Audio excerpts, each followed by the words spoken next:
Assalamualaikum warahmatullahi wabarakatuh. Selamat siang anak-anak. Bagaimana kabarnya hari ini? Baik-baik saja kan?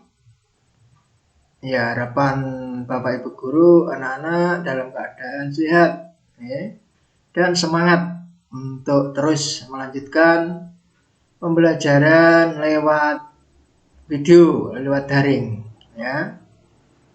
Baiklah anak-anak, di jam kedua ini mapel pelajarannya yaitu seni budaya dan prakarya. Nah, kita mempelajari tentang patung. Ya, mungkin ini kemarin sudah mempelajari tentang patung Nusantara.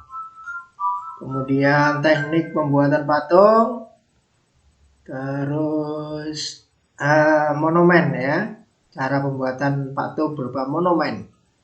Sekarang anak-anak mempelajari tentang pewarnaan patung. Nah, anak-anak mungkin ada patung yang berwarna-warni ya. Itu warnanya dari mana asalnya? Mari kita perhatikan dengan tujuan pembelajaran hari ini. Tujuan pembelajaran hari ini adalah satu, merencanakan pewarnaan dan desain motif patung.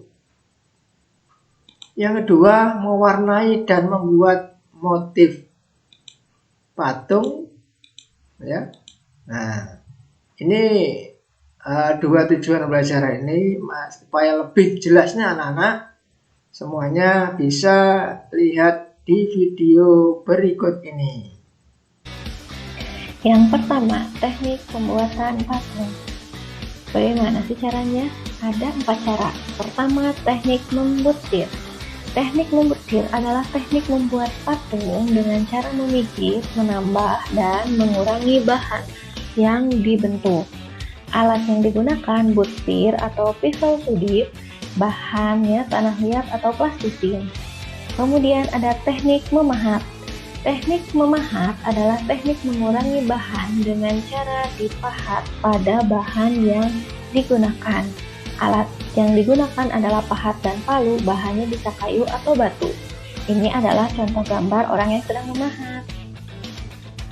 Yang ketiga, teknik mencetak. Apa itu teknik mencetak? Teknik cetak dibedakan menjadi 2 jenis, yaitu teknik cetak tuang dan teknik cetak tekan. Pembuatan patung biasanya menggunakan teknik cetak tuang atau cor. Alat yang digunakannya cetakan, bahannya bisa semen, fiberglass, dan emas cair. Kemudian yang terakhir, yang keempat, ada teknik konstruksi. Teknik konstruksi digunakan dengan cara menyusun atau membangun bahan. Alatnya adalah rangka patung dan meja putar. Bahannya tanah liat, plastisin, semen, ataupun bis. Itu adalah contoh gambarnya. Kita berlanjut ke langkah-langkah membuat patung. Yang pertama, kita harus membuat sketsa terlebih dahulu, kemudian memilih alat dan bahan, dan memilih teknik pembuatan. Kemudian, teknik pewarnaan patung. Apa saja sih teknik pewarnaannya? Warna yang digunakan bisa berasal dari cat. Catnya seperti cat poster dan cat akrilik.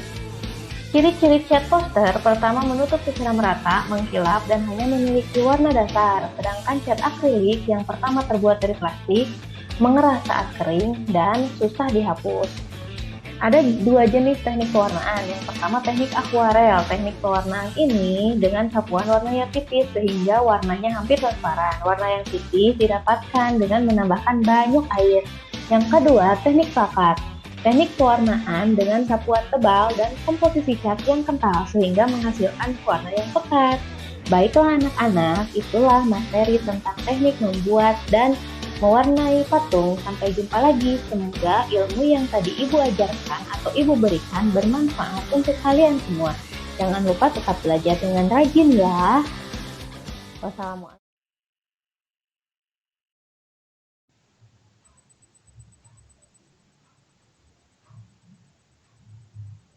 Bagaimana anak-anak? Setelah melihat video tadi anak-anak? Oke ya. Setelah melihat video tadi anak-anak, sekarang adalah tugas kalian. Nanti kalian lihat di videonya berulang-ulang biar lebih menjawabnya lebih sempurna. Ya. Nanti tugasnya ada 7 tugas. Yang satu adalah sebutkan 2 teknik cetak dan jelaskan. Nanti dijelaskan. Kemudian 2, sebutkan langkah-langkah pembuatan patung. Di langkah-langkahnya ada 3 itu ditulis sebutkan.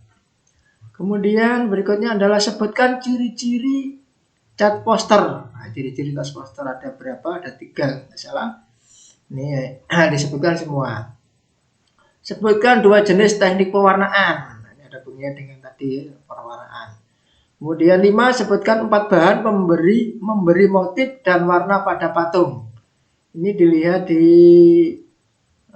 buku paket tema. Ya, halamannya halaman 77. Halaman 77. Kemudian sebutkan peralatannya. Peralatannya apa saja? Ya, buat patung apa saja? Ya, mulai wadah dan sebagainya. Okay? Kemudian ke-7, sebutkan 4 langkah proses pewarnaan. Nah ini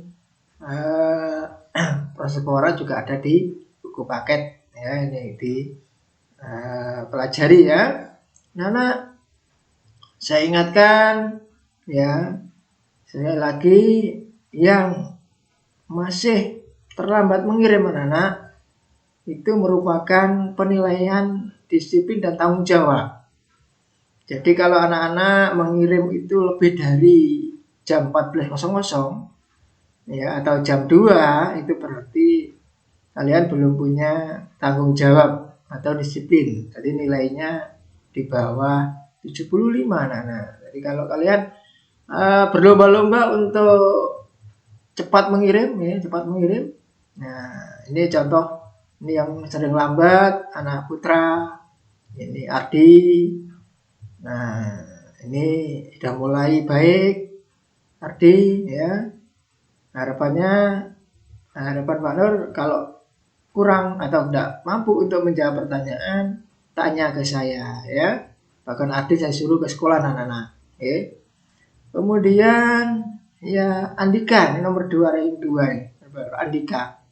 Ini sering terlambat untuk mengirimnya. Ya berikutnya adalah Muhammad Rifai. Nah, ini kadang-kadang masih lambat. Ya. Juga ya, saya acungi jempol ini yang anak Putra yang selalu ya mengirim dengan tepat waktu ya. Ada Evan, ada Agus ya. Ya, kemudian ada Adit ya. Nah, itu mengirim tepat waktu. Itu bisa contoh anak. Kemudian anak yang Putri ini yang paling lambat ini, masih paling lambat ya. Masih banyak ini. Terutama di belakangan ini ada Vira yang lambat ya mengirimnya. Vira, Erika, Esther, ini langganan lambat ini. Ya, yang lain sudah baik ya, contoh mungkin yang lebih baik ada Tarita ya, ini yang sering ngirim tugas di awal-awal ya. Oh ya, yang Putra juga ada Erlangga ini yang sering awal ya. Kemudian ada Kolbi ya, itu merupakan nilai tanggung jawab yang baik kan. Jadi tidak hanya nilai di dalam kalian menjawab pertanyaan ini adalah nilai keterampilan, nanti masuk keterampilan. Kalian juga dinilai sikap kalian, yaitu tanggung jawab, disiplin, dan ketika tugas-tugas diberikan tepat waktu. Ya. Kemudian juga nilai UHA itu lewat link. Bila kesulitan seperti Erika, saya suruh ke sekolah kok nggak ke sekolah ya. Ini saya minta ya, mungkin ada rumah temannya dekat itu diajari bagaimana cara untuk jawab lewat link. Sebetulnya mudah ya, asalkan HP-nya memang HP yang lumayan lah ya, yang nggak jadul. Demikian anak-anak, selamat bertugas, semoga sukses. Wassalamualaikum warahmatullahi wabarakatuh.